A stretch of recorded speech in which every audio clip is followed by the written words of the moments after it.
뭔가를 하십니다.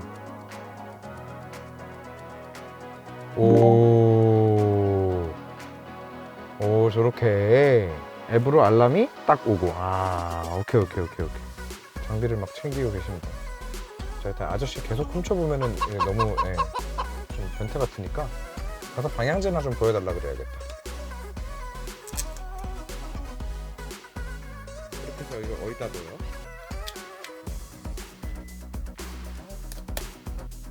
감사합니다. 저는 갈게요. 이제 세차 마무리 잘 해주세요. 네. 아무튼 이렇게 해서 이제 여러분들이 사용하시게 되면 비대면으로 오셔서 소모품도 갈아주시고, 그리고 뭐 세차도 해놔주시고, 나중에 더 나아가서는 뭐 탁송 서비스도 되고네, 뭐 이런 여러 가지 서비스를 제공할 예정이라고 합니다.